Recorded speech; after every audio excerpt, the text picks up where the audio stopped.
Welcome to this week's Behind the Poem. If you've been following along my Behind the Poem series and also my Touch Base Tuesday series for the last while, you may have noticed that I talk a lot about white Jewish assimilation in the United States.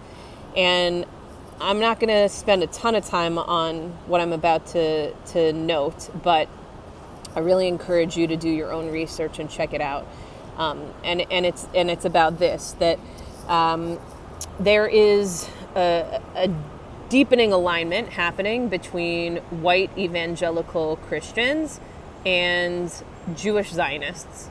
And it seems like an unlikely aligning because the white evangelical Christians, that agenda is pretty anti-Semitic. I laugh, but it's not funny. There are twice as many Christian Zionists in the world than there are Jews total in the diaspora, regardless of our ideologies and politics. There's like 15 million of us on the planet. You might think there are more because they make you think there are more. That's how anti-Semitism works. There are twice as many, 30 million Christian Zionists. And if you look at politicians like Trump, other right-wing conservatives in the United States, they're very loudly talking about turning the United States into a Christian theocracy. So that's inherently Islamophobic, anti-Semitic, anti-anyone that's not them. And there is a long history of how Jewish assimilation, regardless of ethnicity or race, is aligned with trying to be close to white Christian power because we think it's going to save us, and it's not. And it's impossible to also think about the beginnings of Israel as a country, the founding of the state of Israel in 48, without understanding its deep connection to white evangelical Christianity. So these things can't be separated. And so, how are we still getting duped into thinking that the white ruling class is going to save us?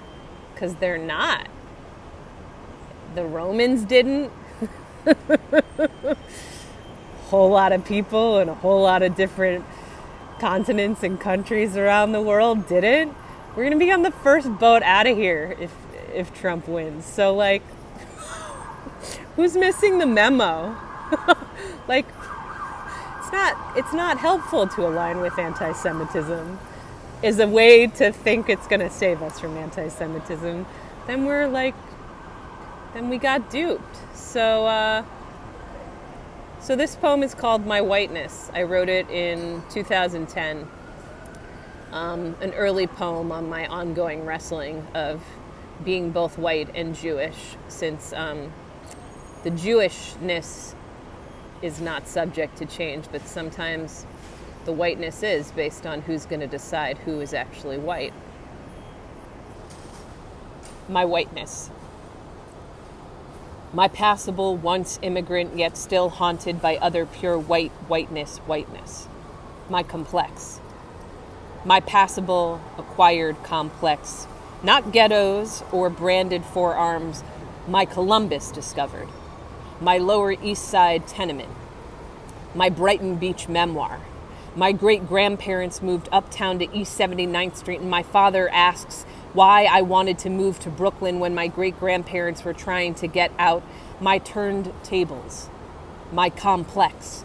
No matter where I move in Brooklyn, even this once predominantly Italian neighborhood in which my apartment lives, I gentrify. My white artist. Must I choose another occupation to distill my occupation because Jewish doesn't matter anymore?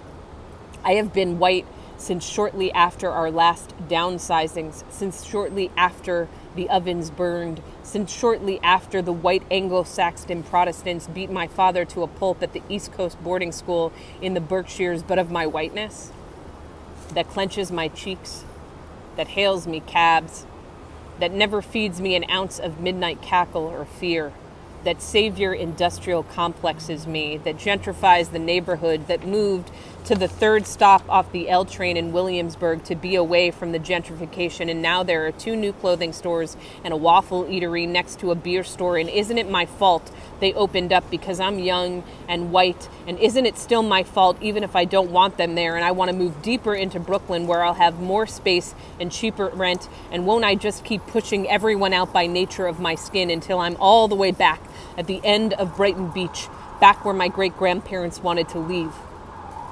I will come full circle.